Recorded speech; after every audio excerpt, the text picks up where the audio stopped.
এজন্য আসল ঘর হচ্ছে কবরের ঘর। কিন্তু আমরা এই মরিচিকার পেছনে ছুটে বেড়াই। ধোকা, এটা একটা ধোকা। সবাই ব্যস্ত, সুপার বিজি, খুব ব্যস্ত। কি জন্য তুমি ব্যস্ত জানে না? মরিচিকা কাসারাব, মরিচিকা, ধোকা, লালসা। বল তুসিরুনাল হায়াতাদ দুনিয়া ওয়াল আখিরাতু খায়রু ওয়া আবকা। তোমরা দুনিয়ার জীবনকে প্রাধান্য দাও, কিন্তু আখিরাত হচ্ছে শ্রেষ্ঠ এবং স্থায়ী। কথাটা কার? এজন্য প্রতিযোগিতা যদি করতে হয়, আখিরাত কামানোর প্রতিযোগিতা করব, ঠিক কি না? কিন্তু আমরা করি ক্ষমতা অর্জনের প্রতিযোগিতা, ক্ষমতার দাপট দেখানোর প্রতিযোগিতা, ক্ষমতার লড়াইয়ে টিকে থাকার প্রতিযোগিতা। সব আমার আমার, এই আমার আমার কথাটা খুব খারাপ। এখন থেকে আমার না বলে আমাদের বলবেন। কি বলবেন? আমাদের। তাহলে অহংকার একটু কমবে। আমরাও প্রতিযোগিতা করি, তবে জান্নাতের জন্য না, ঠিক কি না? কিসের জন্য প্রতিযোগিতা করি আমরা?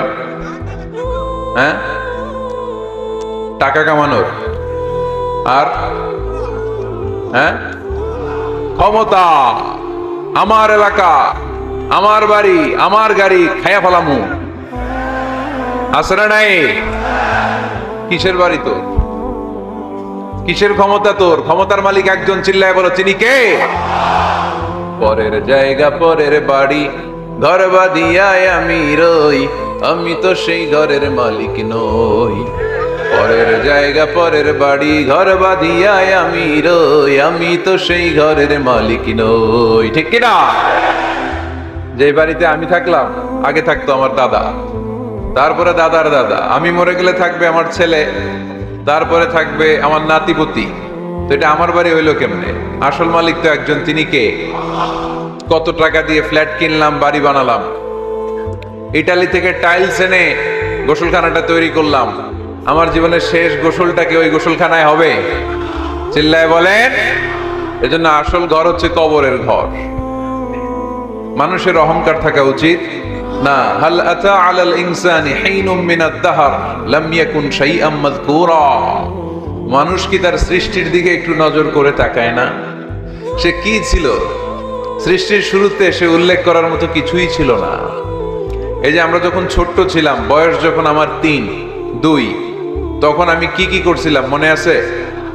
স্মৃতির পাতা হাতড়াতে হাতড়াতে পেছনে যেতে যেতে কত বছর বয়স পর্যন্ত আপনি ঘটনা বা স্মৃতি মনে রাখতে পেরেছেন বলেন?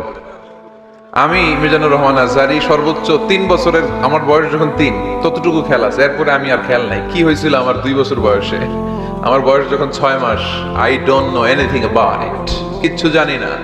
মায়ের পেটের ভেতরে 9 মাস নাকি ছিলাম শুনছি, কিন্তু কি হয়েছে আমি জানি না। আপনি যদি আপনার স্মৃতির পাতা হাতড়াতে হাতড়াতে পেছনে যান, কতটুকু মনে আছে আপনার?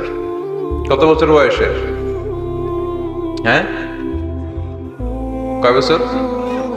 4 বা 5। এর আগের কথা আমরা জানি না।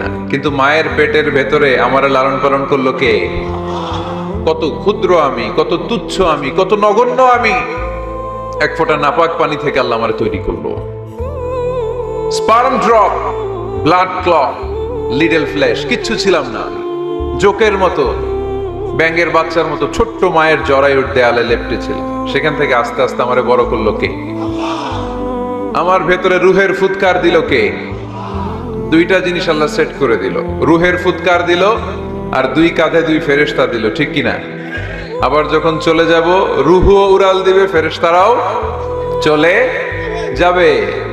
2 কাঁধে ছিল যে তোমারে 2 জনা পাহারা, তোমারে একলা থইয়া পলাইছে তাহারা। তোমার 8 কুঠুরি 9 দরজা বন্ধ, এবার হলো রে হলো মুখে আল্লাহ রসুল সবে বলো।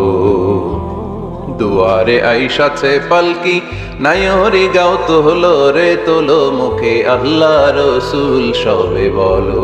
ঠিক কিনা? সময় যখন শেষ, উড়াল দিবে রুহটা। 2 কাঁধের ফেরেশতা আপনারা রেখে চলে যাবে। তাহলে গর্ব করার মতো, অহংকার করার মতো এই দুনিয়ায় আমার কিছু আছে? ওয়াখুলিকাল ইনসানু দাঈফা। কেন এই মেসেজগুলো আমরা মনে রাখি না? আমরা তো দুর্বল। আমরা কি সবাই বলেন? পিছনের ওনারা অনেক সবল, এজন্য দুর্বল বলতে লজ্জা পাচ্ছে। আমরা কি শুধু কি দুর্বল? দুর্বলের ঘরের দুর্বল। আমি দুর্বল, আমার বাবা দুর্বল, আমার দাদা দুর্বল, আমার 14 গোষ্ঠী দুর্বল। এজন্য আমরা দুর্বলের ঘরের। এই মাহফিলের পেছন থেকে কেউ যদি বলে হুজুর সাপ, কি বলছে? আসলে সাপ নাই, খালি কইছে সাপ। এরপরে মুজাহিদদেরকে আর খুঁজে পাওয়া যাবে না, সব দৌড়। সাপ বাদ দেন, ভাবা ব্যাং চিনেন? চিনেন না?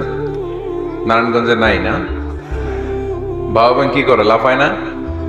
সাপ না, সাপ তো অনেক ভয়ঙ্কর। বাবা ব্যাং, দুইটা বাবা ব্যাং এদিকে, দুইটা এদিকে, আর বাকি দুইটা এদিকে।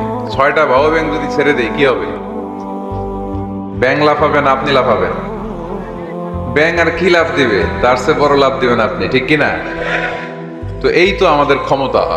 ভূমিকম্প আসলে সব দৌড়। বাড়ির মালিক, ভূমিকম্প আসলে নারায়ণগঞ্জের শুধু ভাড়াটিয়ারা বাড়ি থইয়া দেয় দৌড়, বাড়িওয়ালারা দৌড়ায় না। হ্যাঁ, বাড়ির মালিক তো উনিও দৌড়ায়, ভাড়াটিয়াও দৌড়, বাড়িওয়ালাও দৌড়, সরকারও দৌড়, জনগণও দৌড়। চিল্লায় বলো ঠিক কিনা? দুর্বল আমরা, দুর্বলের ঘরের দুর্বল। এজন্য আমরা যেন অহংকার প্রদর্শন না করি। অহংকার আল্লাহর চাদর, আল্লাহর চাদর ধরে যেন আমরা না টানি। আমরা যেন বিনয়ী হই, মুতাওয়াদি। কানা রাসূলুল্লাহ সাল্লাল্লাহু আলাইহি ওয়াসাল্লাম মুতাওয়াদিআন জিদ্দান। অত্যন্ত বিনয়ী ছিলেন আল্লাহ রাসূল সাল্লাল্লাহু আলাইহি ওয়াসাল্লাম। কখনো অহংকার দেখাতেন না, কখনো অহংকার প্রদর্শন করতেন না। অহংকার করা হচ্ছে শয়তানের খাসলাত, ঠিক কিনা? খালাকতানি মিন নার ওয়া খালাকতাহু মিন তিন। সে লজিক খাটাইছে আল্লাহর সাথে। আল্লাহর সাথে লজিক খাটানো যাবে? আল্লাহ বললেন সেজদা দাও, আদমকে সেজদা দাও, সব ফেরেশতারা সেজদা দিল। শয়তান যুক্তি খাটালো, খালাকতানি মিন নার, আল্লাহ তুমি আমাকে তৈরি করেছো আগুন থেকে, ওয়া খালাকতাহু মিন তিন, আদমকে তৈরি করেছো মাটি থেকে। মাটির বৈশিষ্ট্য রেখে দিলে নিচে টপাস করে পড়ে, আর আগুন জ্বালিয়ে দিলে উপরে দাউ দাউ করে উপরে উঠে যায়। তো যেটা ঊর্ধ্বগামী এটা নিম্নগামীকে কখনো সেজদা করতে পারে না। এই লজিক খাটাই আসে শেষ, ওর দুনিয়াও শেষ, আখিরাতও শেষ। আল্লাহর আদেশের ক্ষেত্রে কোনো লজিক নাই। সামি'না ওয়া আতা'না, শুনলাম মানলাম। আল্লাহ আদেশ করেছে, এই আদেশের উপরই থাকতে হবে। বরকত আছে না নাই?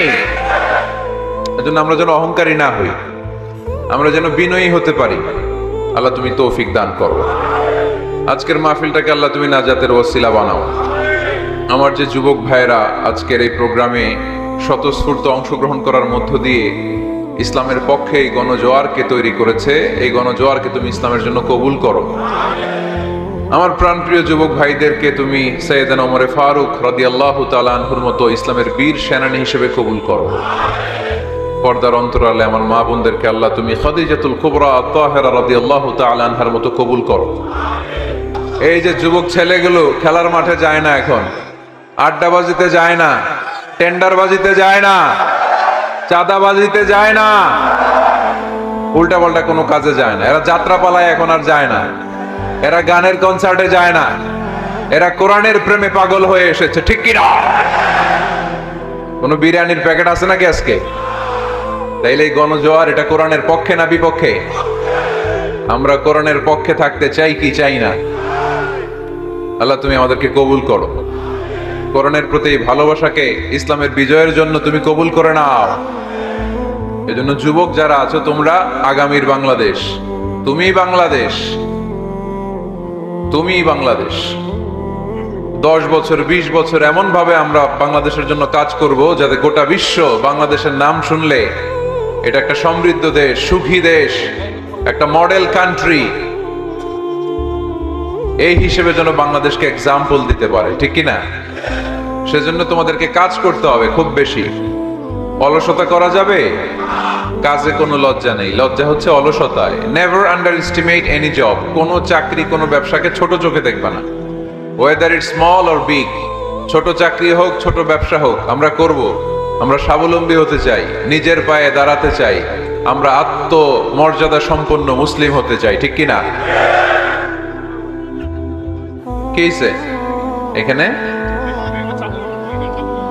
লোকজন অনেক বেশি হয়ে গেছে, দাঁড়ানোর জায়গা নাই। প্রতি রাতের ঘটনা। প্রিয় ভাইরা, কি হয়েছে কি হয়েছে? প্রজেক্টর আছে, প্রজেক্টর আছে। এই সাউন্ড বক্স এখন নামাইতে গেলে অনেক সময় লাগবে। একটু দেখো, একটু দেখো, ক্যামেরাওয়ালা ভাইদের প্রতি একটু এহসান করো। এখানে যদি 1 লক্ষ লোক হয়, কালকে 20 লক্ষ লোক এই কথাগুলো শুনবে। এই নারায়ণগঞ্জের যুবক ভাইদের উসিলায় কোটি মানুষ কোরআনের পথে আসুক। আমরা চাই কি চাই না? আমরা কোরআনের জন্য সব করতে পারি, সব বিলিয়ে দিতে পারি। আজকের এই 1 ঘন্টার কষ্ট আমাদের কাছে কোনো কষ্টই না, তাই না? মাশাআল্লাহ মাশাআল্লাহ, এই তো চমৎকার। বেশি নাড়াচাড়া করো না, বেশি নাড়াচাড়া করা যাবে না। আস্তে করে রেখে চুপ করে বসে যাও, চুপ করে বসে যাও। এই তো ছেলেপেলেরা অনেক ভদ্র, ঠিক আছে, আওয়াজ হবে না। জায়গা না পেলে দাঁড়িয়ে শোনো। বলছিলাম যুবকরা হচ্ছে আগামীর বাংলাদেশ। কাজকে ছোট করা যাবে না। যে কোনো কাজ পেলেই করা শুরু করতে হবে। নতুন চাকরি পেলে, নতুন ব্যবসা পেলে এরপরে ধরবা, কিন্তু বাবুগিরি দেখিয়ে অলসতা করে বসে থাকা যাবে। কাজ ছোট হোক বা বড় হোক, বরকত দেয় কে? সুন্দরভাবে করলে প্রত্যেকটা কাজে বরকত আছে না নাই? যে কোনো কাজ করো না ভাই, যে কোনো কাজ করো, তা যেন হয় সবার চেয়ে সবচেয়ে সুন্দর। যে কোনো কাজ করো না ভাই, যে কোনো কাজ করো, তা যেন হয় সবার চেয়ে সবচেয়ে সুন্দর। হোক না সেটা পড়া লেখা, রঙের ভাষায় ছবি আঁকা। হোক না সেটা পড়া লেখা, রঙের ভাষায় ছবি আঁকা। হোক না সেটা সামান্য কাজ কিংবা মহত্তর, তা যেন হয় সবার চেয়ে সবচেয়ে সুন্দর। যে কোনো কাজ করো না ভাই, যে কোনো কাজ করো, তা যেন হয় সবার চেয়ে সবচেয়ে সুন্দর। ঠিক কিনা? যেটাই করি না কেন, কাজ যেন সুন্দর হয়, কাজটা যেন এক্সাম্পল স্থাপন করার মতো হয়। তাহলে ওই কাজে বরকত দিবে কে? মাইক অপারেটর কে? আরেকটু স্ট্রং করতে হবে, আরেকটু স্ট্রং করো। ঠিক আছে, আমি বলছি, আল্লাহ রাসূল সাল্লাল্লাহু আলাইহি ওয়াসাল্লাম যখন তোমাদের মতো যুবক, তিনি কি অলস ছিলেন? মা বাআসাল্লাহু নাবিয়ান ইল্লা রাআল গানাম। এই পৃথিবীতে এমন কোন নবী ছিল না যেই নবীরা ছাগল চড়ায় নাই। সুবহানাল্লাহ বলবা না? ছাগল চড়িয়েছেন আমার প্রিয় নবী মুহাম্মদ সাল্লাল্লাহু আলাইহি ওয়াসাল্লাম।